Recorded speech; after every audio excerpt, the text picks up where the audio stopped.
How should we think about the Sabbath during the dispensation of grace? So we won't do this, but I'd encourage you to double check me on this. If you run the word Sabbath in Paul's epistles, you'll find that it only appears once, and we'll look at that momentarily. If you read through Paul's epistles, he mentions all of the 10 commandments. Thou shalt not murder, thou shalt not commit adultery, and so on. Thou shalt not bear false witness. He mentions all of them, except there is one that he does not. Get with me Exodus 20, verse 8. Exodus 20, verse 8. Now, we understand the Old Testament law has more than 10 commandments, but while that is true, there are 10 commandments that Moses specifically calls out. And of those 10 commandments, Paul mentions all of them, except he never mentions Exodus 20, verse 8. Exodus 20, verse 8, remember the Sabbath day to keep it holy. That commandment is not mentioned in any of Paul's epistles. The commandment to remember the Sabbath and keep it holy, we won't spend time to do this, but there's an example in Scripture of someone that was gathering sticks on the Sabbath day. And does anyone recall the punishment that he received for gathering sticks on the Sabbath day? He was stoned. So was God serious about that commandment? He was. Now, you and I don't think much of that. Are there people that pick up sticks on the Sabbath day all the time today? There are, and none of them are stoned.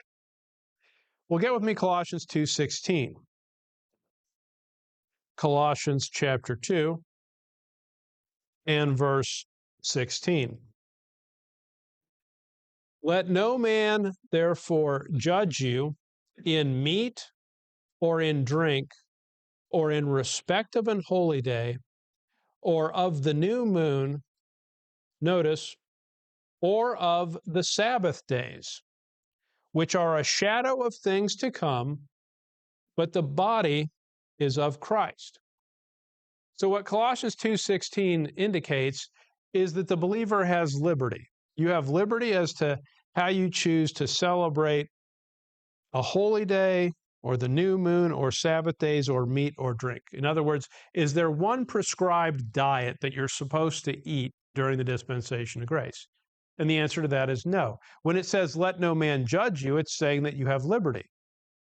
Well, when the man in the wilderness that gathered sticks on the Sabbath day, was he judged? I mean, he was judged pretty severely, right? I mean, he was stoned.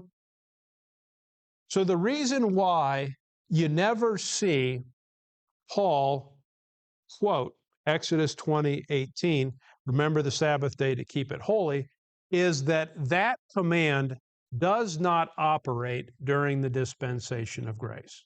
It just doesn't. And in fact, Paul issues a command that's contrary to it. When Exodus 28 says, remember the Sabbath day to keep it holy, what it's saying is someone that doesn't do this has broken the law, and the punish for that can be as severe as being stoned. When Paul says in Colossians 2:16, let no man judge you, that means the Sabbath day observance is not a requirement during the dispensation of grace. Look with me at Romans 14, verse 5. Romans 14, verse 5. Romans 14 and verse 5. One man esteemeth one day above another. Another esteemeth every day alike. Let every man be fully persuaded in his own mind.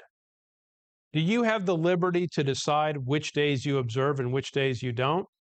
Yes. Do you have the liberty to determine how you observe them? Yes, you do. You're each to be fully persuaded in your own mind. Now notice verse 6.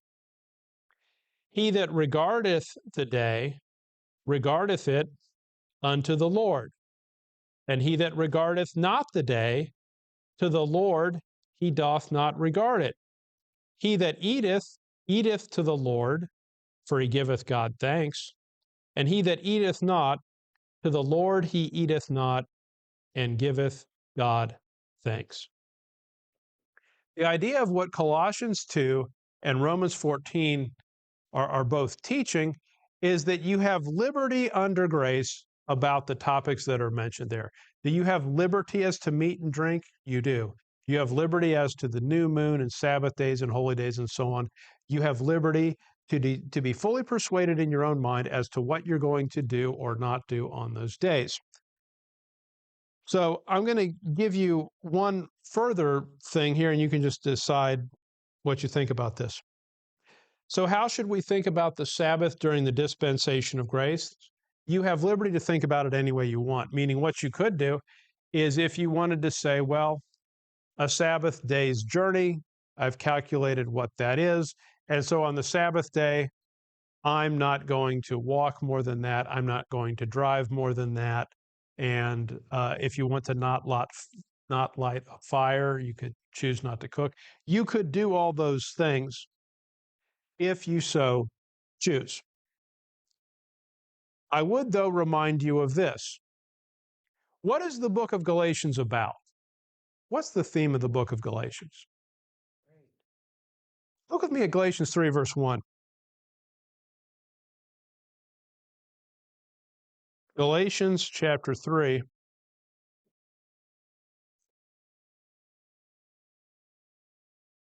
verse 1. And this is my opinion, you can decide for yourself. But the core of the book of Galatians is Galatians 3, verses 1 to 3. Now you can decide if that's true or not. O foolish Galatians, who hath bewitched you? So Paul's telling the Galatians, you guys are really confused, right?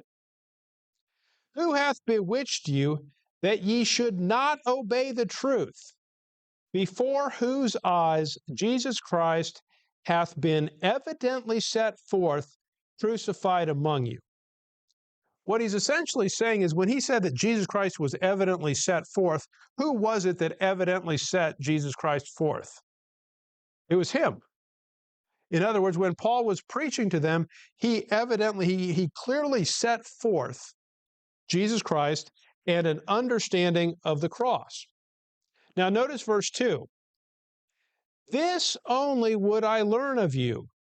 Received ye the Spirit by the works of the law or by the hearing of faith? What's the answer to that question? How did they receive the Spirit? How did they get saved? It was the hearing of faith, right? They didn't get saved by keeping the Old Testament law. They got saved by the hearing of faith. In other words, what happened is they heard the gospel and they responded to it in faith. When they did that, they were saved, and that's how they received the Spirit. In other words, here's what it means in simplest terms.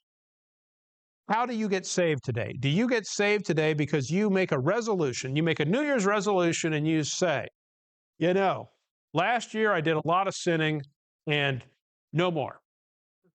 No more sinning in 2025. I'm just going to quit sinning. Is that what saves you? And the answer, of course, is no. You're saved because of the hearing of faith. You believe the gospel. Now, notice verse 3. Are ye so foolish, having begun in the Spirit? And that was by faith. Having begun in the Spirit, are ye now made perfect by the flesh? That question is a huge question. And here's what it is fundamentally asking. And I'll give you this example of fundamental Christianity, and you tell me if it's true or if it's not. I'll just state it and you can decide. The way that much of fundamental Christianity works is you're saved by grace through faith. You believe the gospel, you're saved. And now, here is the list of requirements that we keep to demonstrate our sanctification. Here's our dress code. Here's the way that we talk to one another. Here are the places we go. Here are the things that we do. And I saw you the other day in an immodest outfit. You went and saw a movie that you shouldn't have seen. Your language is not sanctified. And isn't it true that that's the way a lot of fundamental Christianity works? That, in other words, you start your spiritual life by the hearing of faith. You believe the gospel and you're saved. But what they do immediately after that is, here's the list of things you need to do to be sanctified. And what Galatians 3:3 calls that is being made perfect by the flesh. Well, can you be made perfect by the flesh? Oh, you can't. And the whole point of Galatians 3:1-3 is you began in the Spirit, and what do you need to continue in? The Spirit. You begin in the life of faith, and you continue in the life of faith. Now, the reason why that's relevant with regard to the Sabbath is an example of things where what people do is they say, here is this requirement or list of requirements, and if you keep these things, then you're spiritual. But if you don't, then you're not. Well, notice what Paul says in Galatians 4:9. Now, again, I'll just say this. You have liberty to observe the Sabbath however you want. Decide for yourself. Be fully persuaded in your own mind. I'm going to give you what I think is the right way to think about it. My opinion is that it is best not to observe days and months and years. Look at Galatians 4:9. But now, after that ye have known God, or rather are known of God, how turn ye again to the weak and beggarly elements, whereunto ye desire again to be in bondage? When Paul writes about the weak and beggarly elements that they desire again to be in bondage, what is he talking about? He's talking about the law. In Acts 15, when the Jerusalem Council occurs, isn't the observation made by the Kingdom Church that they couldn't keep the law and that it would be putting the Gentiles under the bondage that would serve no purpose because the Jews couldn't keep it? Why would the Gentiles be able to keep it? And the point is that being under the law is described as being in bondage. Now notice verse 10. Ye observe days and months and times and years. And if you regard the Sabbath day, you're observing a day, aren't you? You are. Well, how does Paul feel about that according to verse 11? I am afraid of you. When Paul says he's afraid of them, does that mean he thought they were going to hurt him? No. He was afraid, notice this, lest I have bestowed upon you labor in vain. Look with me at Galatians 1:6. Galatians 1:6. I marvel that ye are so soon removed from him that called you into the grace of Christ unto another gospel. What happens is Paul spends time in Galatia. He leaves because he's going on his journey to other places. And how long does it take for the Galatians to depart the truth? Not very long, because Paul marvels, he's shocked at how soon they were removed from him that called them into the grace of Christ unto another gospel. They were departing grace, is what they were doing. And they were departing grace by observing the commandments of the law. That's what Galatians 3:1-3 tells you. So how should you think about the Sabbath during the dispensation of grace? Well, you have liberty to regard days or not regard days any way you want. So that's perfectly up to you. Let no man judge you in how you think about a Sabbath day. But keep in the back of your mind that when Paul saw people observing days and months and years, how did he feel about that? He was afraid that he had bestowed upon them labor in vain. He was fearful that what they were doing is they were going back under the law. And I'll say this before we go on. There are segments of Christianity that teach after salvation, well, you really should keep the Old Testament law. I mean, God gave it for a reason. God didn't give something that was unholy. So if God gave them for a reason, why wouldn't you keep it? Now, of course, the answer to that is, did God give the law because he thought people were going to keep it and earn righteousness? Or did he give the law to declare guilt? He gave the law to declare guilt. That's what he did. And Romans 6:14 specifically says, "For ye are not under the law, but under grace." What should be the predominant principle that you use for your relationship with God, your family, your fellow man? It's grace. It's grace. I'll say one thing about that before we go on.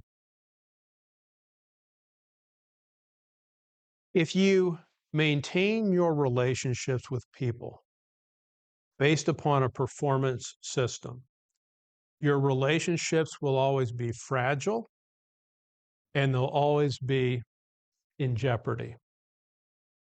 Here's my point on that. If I love you and I care for you because you meet my expectations, but if you don't meet my expectations, if I put you in a performance system and you don't meet my expectations, then we're in a bad place. Well, how's that going to work? Is any human being going to consistently meet your expectations? I'll give you an example that's very real. You ready? If you listen to me or tolerate me as a preacher because I say things you agree with, and only if I say things you agree with, what's going to happen pretty quickly? I'm going to say something you don't agree with, right? Yeah, the amens are active, right? But my point is though, and then that's true. I mean, you don't want people to be robots. You want them to think, right? So if people think, they're going to have different views. But if the way your relationships operate is under a performance system, you're always going to be putting other people under condemnation. That's just the reality of it. And that's not a healthy way to have any sort of relationship.